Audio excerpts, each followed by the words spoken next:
Fala, meus senhores, tudo bem com vocês? Professor Luquini, tendo mais uma oportunidade de estar lecionando para vocês a disciplina de Geografia do Brasil e da América do Sul, relacionada ao turismo. E para mim é um prazer imenso ter a oportunidade de lecionar para vocês novamente. E em relação ao que foi feito no semestre passado, ao contato que nós tivemos, a conversa que nós tivemos, né, o feedback constante que aconteceu, eu estou com uma proposta diferente, que eu vou estar explicando para vocês, né, ao longo deste contato, desse vídeo. Espero que constantemente vocês assistam vídeos. Esse eu estou gravando em casa. Estou gravando em casa porque nesse momento a gente vai estar falando sobre a apresentação da disciplina, a metodologia, né, que eu vou utilizar para trabalhar com vocês. Vai mudar um pouco. Eu vou tentar mudar um pouco de coisas que eu fiz no semestre passado. Estou abrindo aqui o meu e-mail porque eu preciso estar com as informações abertas aqui para conversar melhor com vocês. Toda mudança que eu estou propondo, né, que eu vou fazer na condução dessa disciplina neste semestre com vocês, antes de falar com vocês, eu já conversei com a professora coordenadora Daniela Uchoa. Tá legal, né? Eu acredito que esse primeiro contato ele é o mais interessante, ele é o mais importante. Porque ele é importante, porque aqui eu estou fazendo uma apresentação para vocês, né? Do que vai ser feito, como é que nós vamos trabalhar com a disciplina, o que eu estou propondo para vocês, né? O que eu vou fazer para que a gente compreenda como que as coisas vão se desenvolver. Né? Qual é a metodologia, quais são os meios de avaliação, qual é a disciplina, né? Qual é o conteúdo que está presente na disciplina, ok? Beleza? Eu já estou sabendo que vocês têm uma viagem técnica, eu estou abrindo aqui a caixa de e-mail, que vocês têm uma viagem técnica para o dia 4 de novembro, ao que parece que está programada para acontecer. 4 de novembro tem um problema sério que vai ser de uma terça para quarta. Isso eu vou conversar depois, ok? Vamos falar um pouco da disciplina, né? Bem, existe uma coisa que eu vou contar para vocês, né? O fato de emprestar livros ficou um negócio, nem sei se livro a gente utiliza mais, né? Se utiliza mais isso aqui, né? Eu acho que a galera está utilizando mais tem um programa dentro do livro digital, ok? Mas esse aqui já está antigo. Esse aqui é um livro meu da graduação. Esse é o livro Geografia do Brasil, organizado por Jurandir Luciano Sanches Ross, que foi aluno do Aziz Abissaber, que é o grande nome da geografia, né? O Abissaber, que foi aluno do Haroldo Azevedo, que é outro nome, são professores da USP. E eu tenho também o Dicionário Geológico e Geomorfológico da Geofísica, que é do Antônio José Teixeira Guerra, que é filho do Antônio Teixeira Guerra. E são grandes nomes aí da geografia física no Brasil. E o Antônio José Teixeira Guerra e o Antônio Teixeira Guerra eram professores da UFRJ. Vou dar uma pausa aqui que eu vou melhorar um pouquinho a iluminação para vocês. Aí, de volta. Agora ficou melhor, né?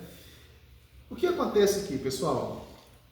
Com a parte da geofísica, eu tenho uma base. Eu não sei se eu vou tirar daqui, se eu vou buscar algum artigo, algum texto mais didático.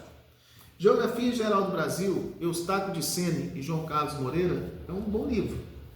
Que traz alguns bons conceitos de geofísica para a gente e de geografia do Brasil também, ok?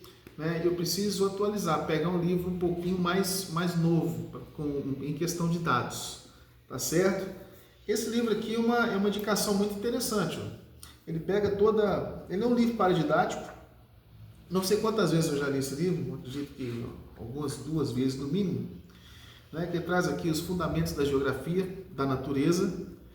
Já pega desde o planeta Terra, a estrutura, a gente não vai trabalhar com isso, ok? Mas a gente vai precisar de uma base da geofísica, do que se refere ao clima, ao relevo, vegetação, paisagens botânicas de Brasil e de América do Sul.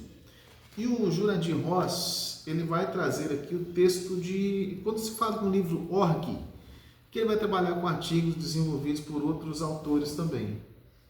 né? Quando eu pego para trabalhar com a questão econômica, social, eu tenho um nome interessante aqui, que é muito forte na geografia agrária, que é o Ariovaldo Umbelino de Oliveira, né? Que eu estudei muito texto do Ariovaldo Umbelino de Oliveira. Espaço Industrial Brasileiro, Sociedade Industrial e Ambiente. A gente vai estar trabalhando com esses conceitos alinhados ao turismo, tá bem? Bem, o que eu coloquei para vocês aqui, ó? Já no plano de curso, deixa eu abrir aqui o plano de curso, existe o seguinte, eu vou fazer a leitura aqui da ementa para vocês, né? Eu tenho uma ementa do plano de curso, onde eu vou chegar lá naquela questão da viagem que eu passei, que eu comentei com vocês, ó. A disciplina Geografia do Brasil e da América do Sul, elementos do espaço turístico e características e categorias de análise no enfoque geográfico. Elementos do espaço turístico e categorias de análise no enfoque geográfico. Domínios morfoclimáticos e fitogeográficos do Brasil e da América do Sul. A realidade socioeconômica do Brasil e da América do Sul. Produção e consumo. Paisagem brasileira e sul-americana e sua transformação como recurso para atividade turística. As paisagens naturais e culturais do Brasil e da América do Sul e suas potencialidades turísticas. Aí, legal, né? Eu tenho essa questão da geofísica, da geoeconômica, geopolítica, social, cultural, o espaço transformado, né? Paisagens socioculturais e ambientais e naturais do Brasil e da América do Sul, beleza, lindo, maravilhoso, relacionados ao turismo. Poderia ser isso, só isso, sim, mas não é. Porque a gente vai dar uma olhada aqui, você tem atividade prática, uma atividade prática para o projeto integrador 3.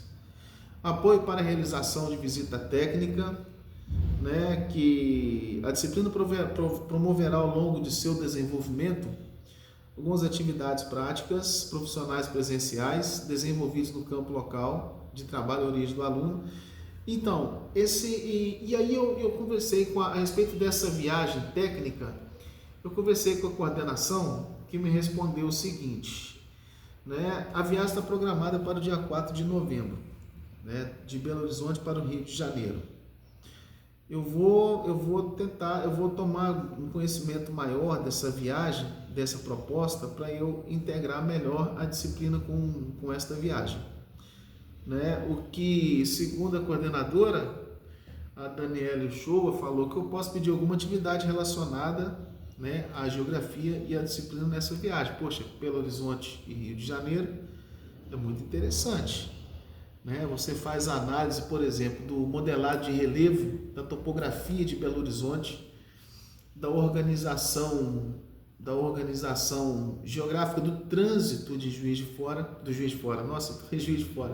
de Belo Horizonte, a organização da cidade. Você já vai entender que a cidade de Belo Horizonte, né, quem conhece, o Hernon conhece bastante, né, por exemplo, fica dentro da Avenida do Contorno.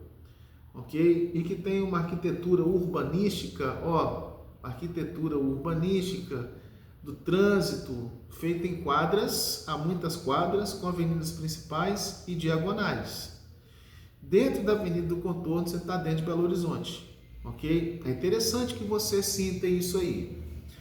Belo Horizonte você está subindo morro, está descendo morro, você está andando de carro, você tem né, um sinal de trânsito ali, você parou no meio do morro e você vai ter que esperar para depois seguir em frente, tá certo? Carros modernos não tem controle de embreagem, né? Agora os carros de câmbio manual, aí o cara tem que ser artista. Pô, tem o Mercado Central, tem a Pampulha, tem muita coisa, eu não sei como vai ser, né, o processo em Belo Horizonte. Agora, você tem todo o trajeto da 040 para chegar até o Rio de Janeiro, aí o Rio de Janeiro você tem outra paisagem, você tem uma cidade, uma capital, que já foi capital federal do Brasil, inclusive no texto que eu produzi sobre, né, o histórico da região sudeste, no semestre passado, falei, deu um destaque bastante, né, interessante para o Rio de Janeiro, tá certo? E aí você vê que é uma capital diferenciada, uma capital que tem da região sudeste, né, que é uma capital que tem uma grande quantidade de elementos da natureza. E é uma região de litoral, região litorânea. Belo Horizonte está na serra. Para cima de Belo Horizonte você tem a Serra do Espinhaço. Para chegar a BH você tem que subir a Serra da Mantiqueira. Né? Você passa por Barbacena, você tem outro tipo de clima. Tá certo? No Rio de Janeiro você já tem outro.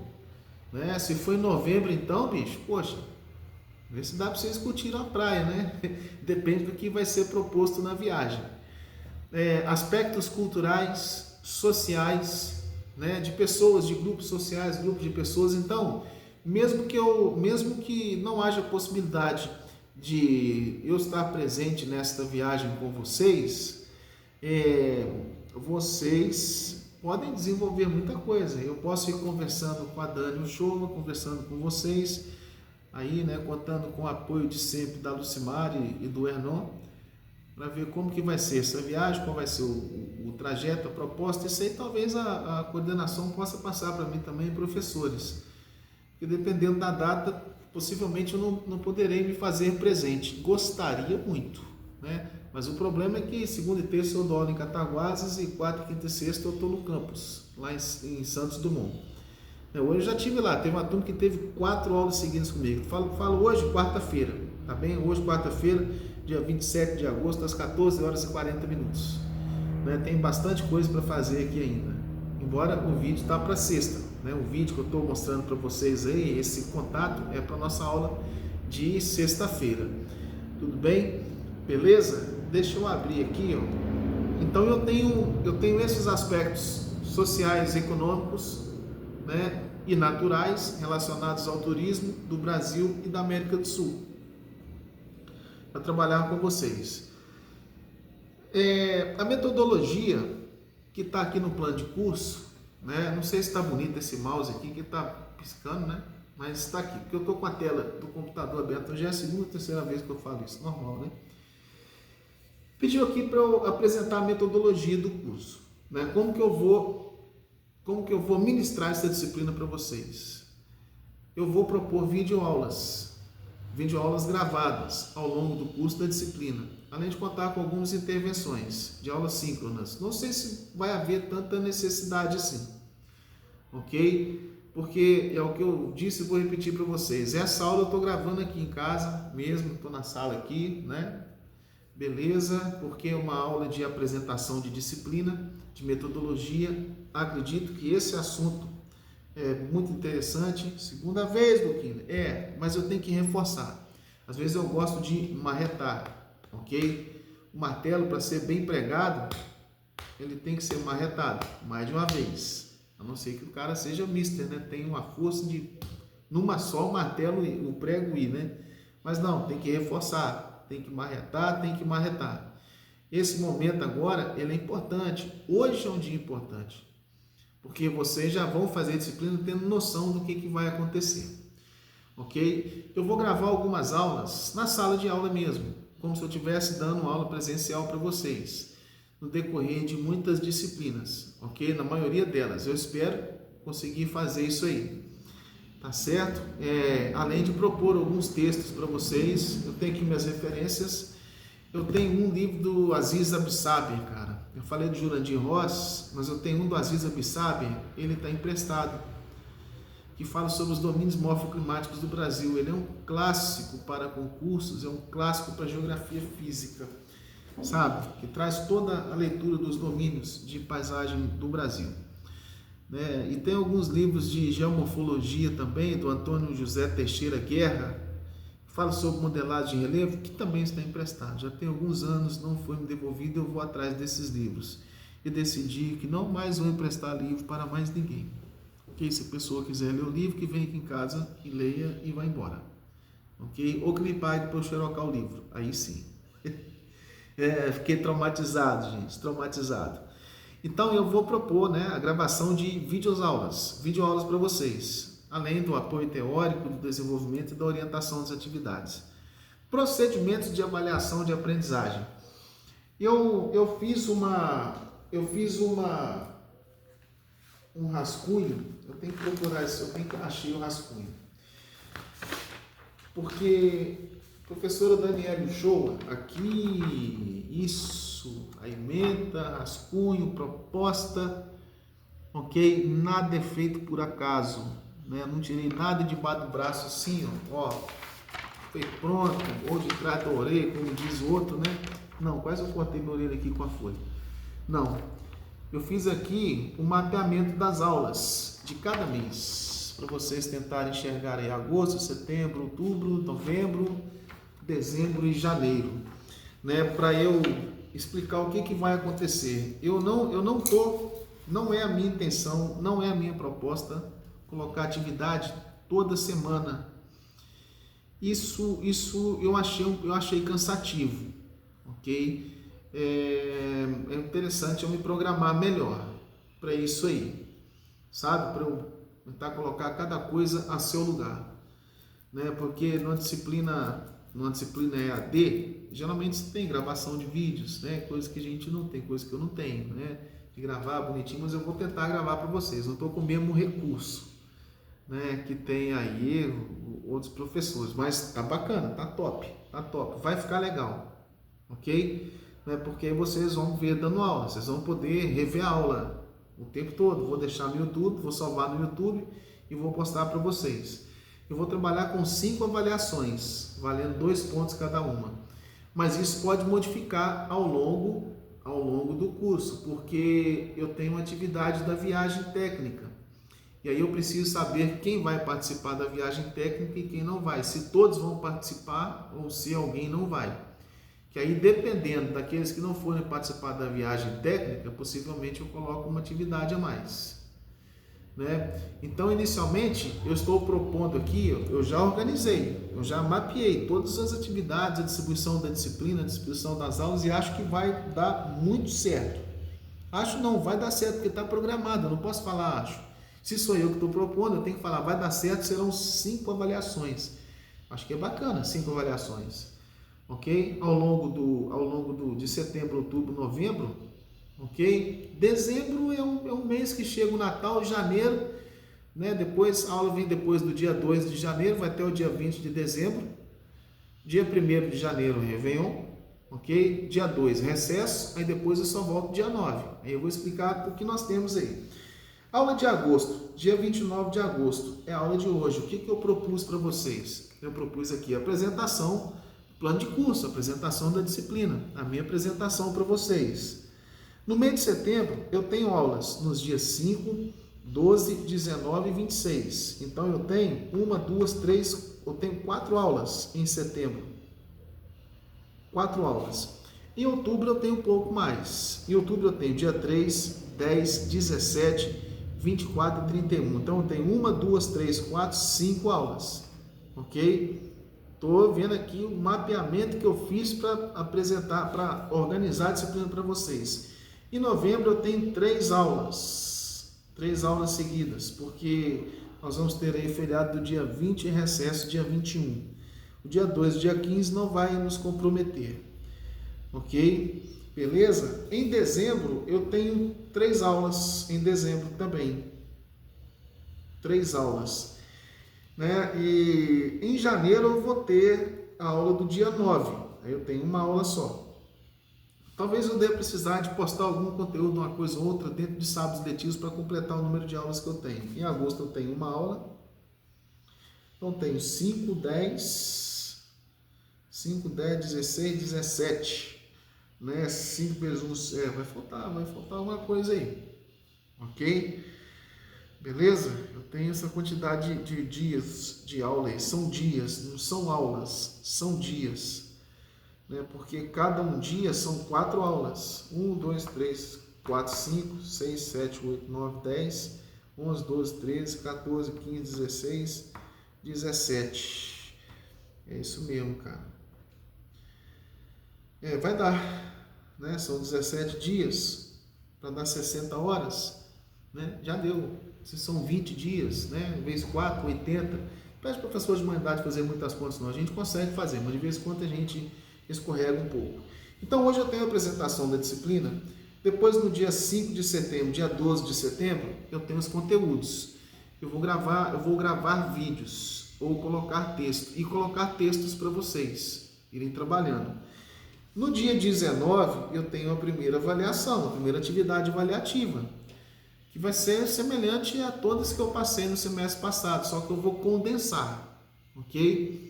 Não vou colocar toda semana não, porque eu vou dar muito trabalho para vocês e vou ter muito trabalho também e não vou dar e vou ficar apertado para corrigir isso tudo. O que não quer dizer que eu não vou ter trabalho, porque eu vou trabalhar também. Eu vou estar gravando as aulas para vocês. Vou estar fazendo a gravação das aulas. No dia 26 de setembro, aula.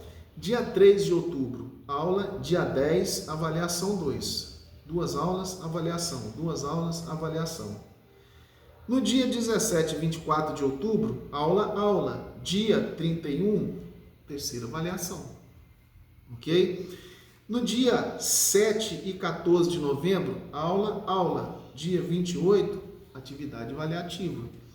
Em dezembro é que pode ser que as coisas modifiquem, ou não. Porque a gente vai ter aula nos dias 5, 12 e 19. 19 está quase perto do Natal, gente.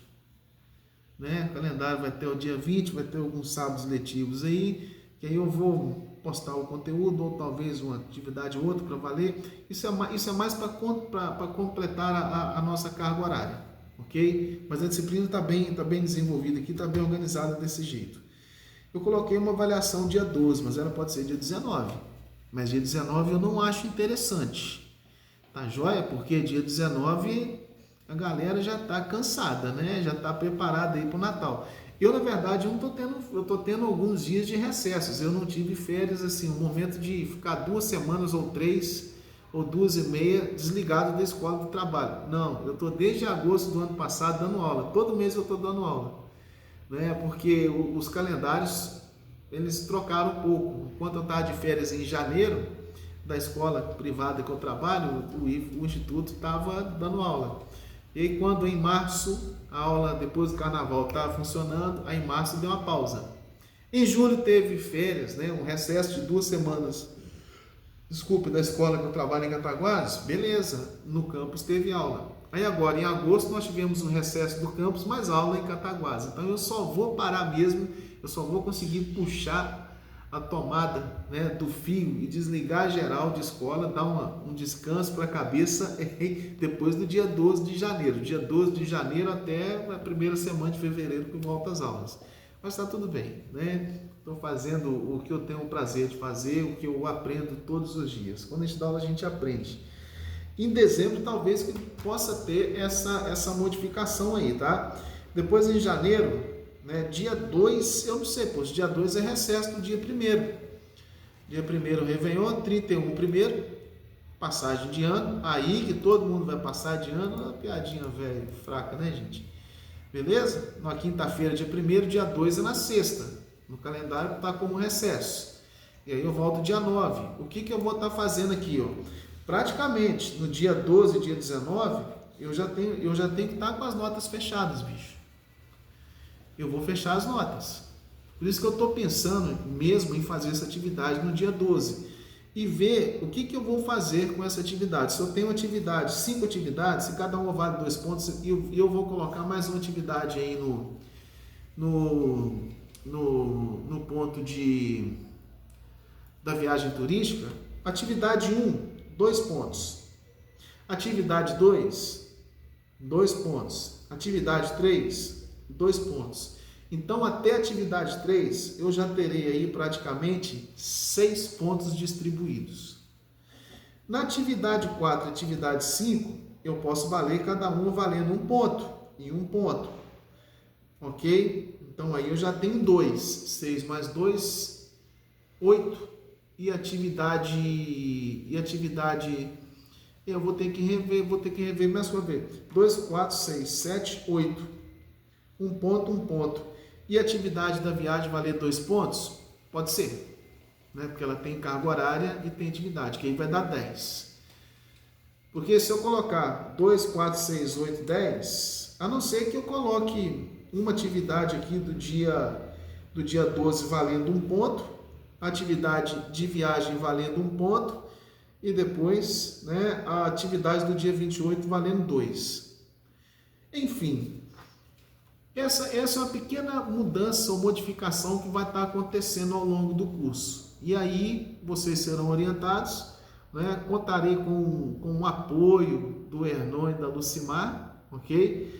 E tem uma coisa que eu não falei para vocês, gente, que eu devia ter falado logo na abertura, já que quando eu desejei as boas-vindas a vocês, a turma de vocês foi muito elogiada no conselho de classes, em termos de comprometimento, a vontade que vocês têm de assistir aula, de desenvolver o curso, a maioria de vocês, né, a preocupação, vocês correm atrás da gente, conversam sempre com a gente aí, comigo, os outros professores disseram a mesma coisa. Aproveitem, né, que para nós também é uma oportunidade muito grande estar lecionando para alunos tão interessantes e responsáveis, comprometidos e competentes como vocês. Se eu for falar de um por um, eu posso acabar deixando de falar de alguém, aí alguém vai ficar triste comigo. Eu não estou querendo mexer com isso, entendeu? Isso aí é um negócio que não dá certo. Poxa, no SIGA, eu estou querendo abrir aqui a lista de presença, mas essa turma não está com os horários definidos aqui na minha plataforma. É muito difícil um trem desse, hein? Poxa, tá louco, rapaz. Mas é isso, viu, gente? Né? Deixa eu entrar aqui, ó. A gente vai começar com a primeira matéria de semana que vem, que vai ser a primeira matéria, né? Se hoje é a apresentação do plano de curso, ok? Ô Luquinha, e a sua apresentação? E a minha apresentação? Procura lá na plataforma Lattes, que eu já me apresentei no semestre passado, né? Plataforma Lattes, Antônio Luquini Neto, e aí vocês vão ver, né? A minha formação, a minha experiência, tempo de, né? Os lugares que eu trabalhei, eu já trabalhei em todas as redes de educação na minha vida. E o que eu tenho achado muito interessante aqui no Instituto Federal, aqui no campus, talvez vai ter barulho, eu moro aqui nos fundos, meu apartamento é de fundos, talvez tenha um barulho de alguém mexendo em algum apartamento ou a moto que passou lá embaixo. Dentro de todo esse meu tempo de experiência, eu tenho estado muito feliz nessa etapa que eu estou passando da minha vida no Instituto Federal, é quando eu tenho a liberdade de desenvolver as disciplinas, a minha metodologia, coisa que não há no ensino privado. Quer conhecer o Luquini? Cara, vai lá na plataforma Lattes, ok? Que o Luquini está na área, tem Instagram também, Luquini Neto. Tá certo? Vou dar só uma pausa para tomar aguinha, já retorno. Opa, estamos de volta aí. A gente começa aqui com o processo de ocupação e construção do território brasileiro. Eu gostaria, e tem uma das matérias aqui também, que vai falar sobre a América do Sul. Deixa eu ver uma coisa aqui. Não, eu vou seguindo aqui, depois eu vou comentar. Estou com um plano de curso aberto aqui. O que acontece? Eu preciso entender quem ocupava esse território antes da chegada dos portugueses, né, que tem uma responsabilidade muito grande sobre o processo da ocupação e expansão do nosso território. A questão indígena ela é crucial, né, para a nossa história. Hoje eu estava conversando com os alunos sobre a importância da língua portuguesa, que é o idioma através do qual a gente se comunica, né? A gente faz a nossa conexão, mas o que na verdade, eu lembro que no curso de mestrado eu li um texto sobre, eu não recordo o nome do sociólogo colombiano, que fala sobre o neocolonialismo ou o colonialismo das ciências humanas, que vai dizer que o nosso idioma, a língua portuguesa, a língua oficial do Brasil, é de fato uma ferramenta de dominação, né, da coroa portuguesa, e de fato é, né? A gente tem dentro da garganta, da mente, dizendo assim, uma herança colonial. O nosso idioma é uma herança colonial, porque o dialeto, né, nativo do território brasileiro, da nossa região aqui, é dos tupinambás. Eu preciso entender quem são os tupinambás da nossa região aqui, da zona da Mata Mineira. Eu tenho muitas informações interessantes sobre os nossos grupos aqui e eu andei conversando com outros professores aí, inclusive com o Antônio, que trabalha com história com vocês, com o professor Elvésio.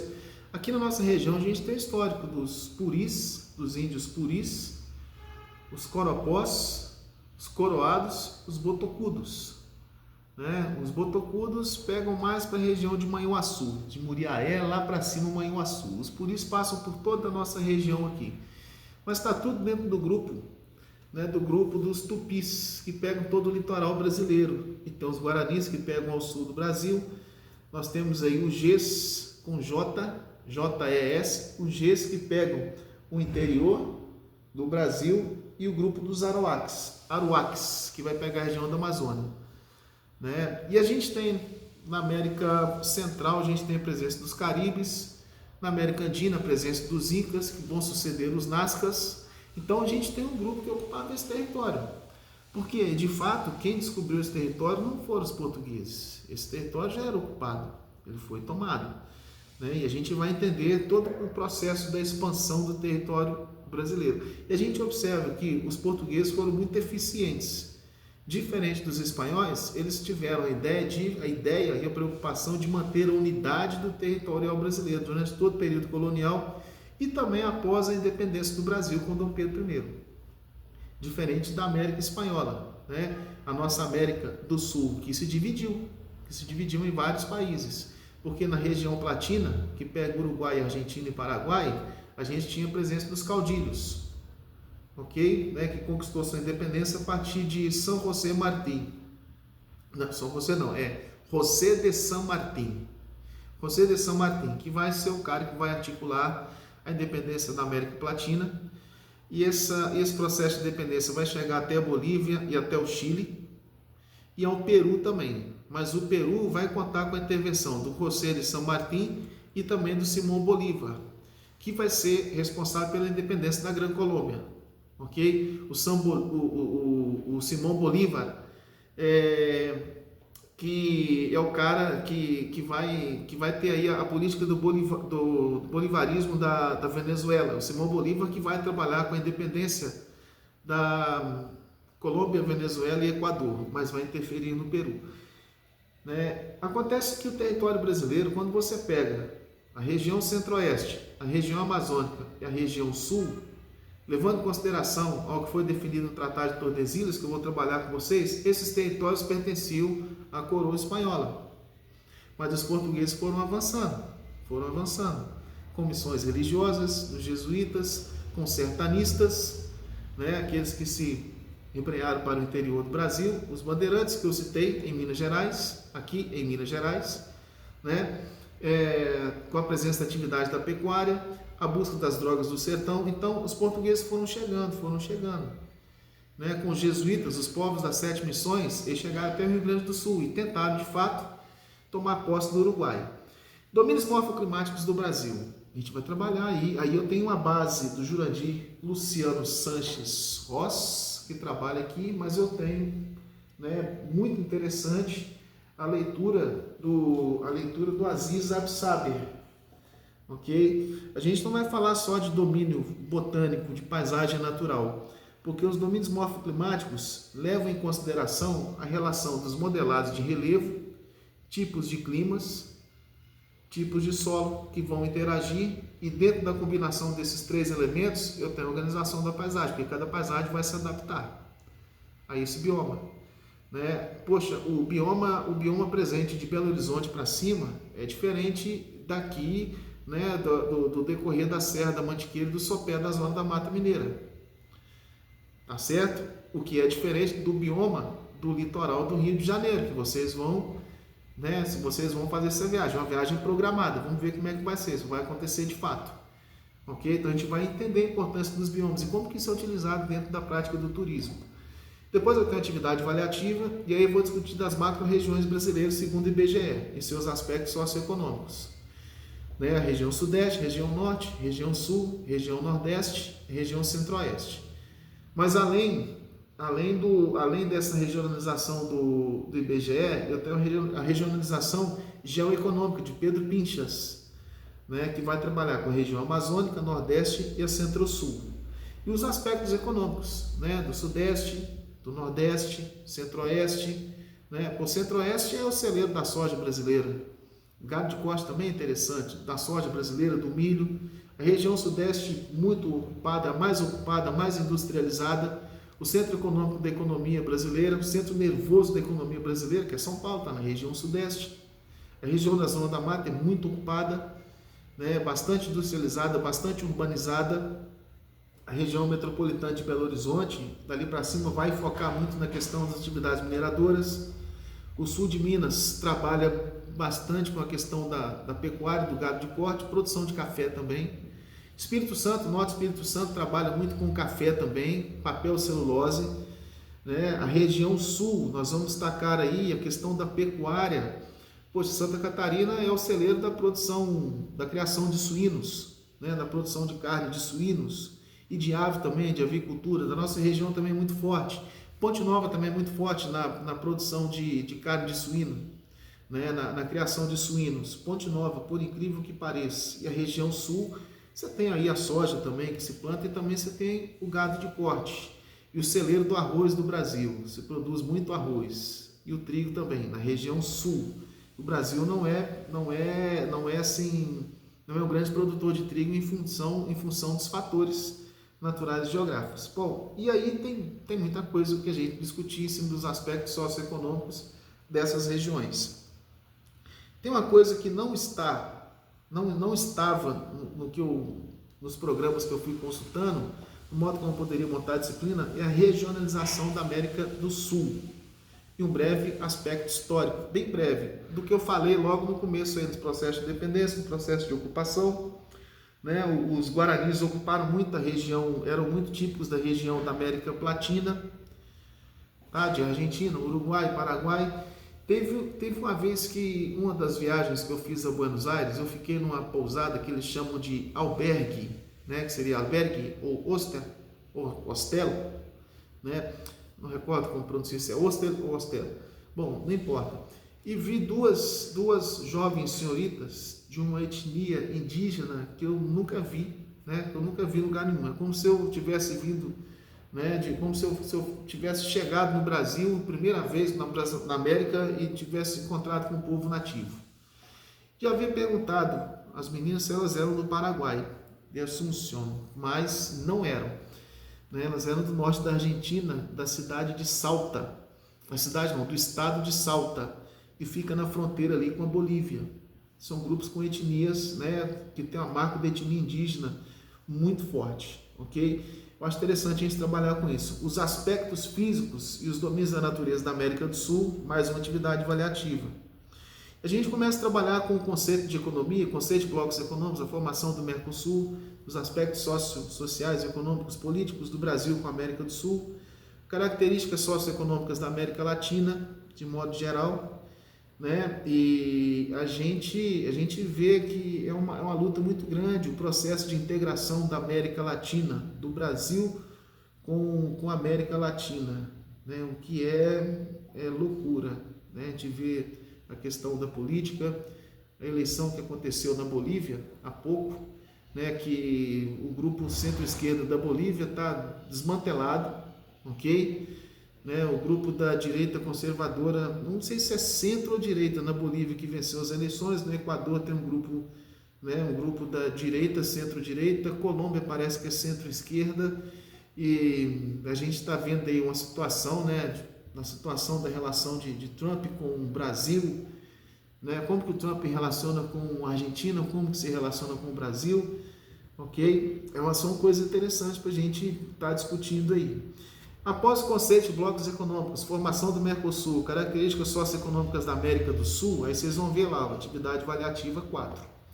Depois eu venho começando a fechar a disciplina, já em dezembro, com o potencial turístico do Brasil e da América Latina. Bem breve, uma atividade avaliativa, e depois eu venho com o fechamento da disciplina, né, de modo geral. Acho que a gente pode fazer uma aula síncrona também, dentro desse ponto. E aí chega lá em janeiro, nós vamos ter as provas finais de recuperação paralela. Eu estou entendendo que está bem fechado, está bem costurado, né, porque vocês vão ter acesso aqui, ó, às aulas do plano de curso que já estão lançadas, né, o que está programado para acontecer. E acho que não tem como ser diferente. E acho que, né, nada pode mudar, ok? A única coisa que pode me dar trabalho aí é se novamente o SIGA-A ficar né? Ficar fora do ar umas 2 semanas aí. Aí, meu filho, aí eu tô apertado com esse trem aí. Mas vocês terão aí 5 atividades avaliativas. E vou ver com vocês aí a questão da viagem, para ver como é que eu vou distribuir essa nota junto com as outras atividades. Beleza? Espero que tenha ficado claro para vocês aí no nosso primeiro contato. E vamos que vamos.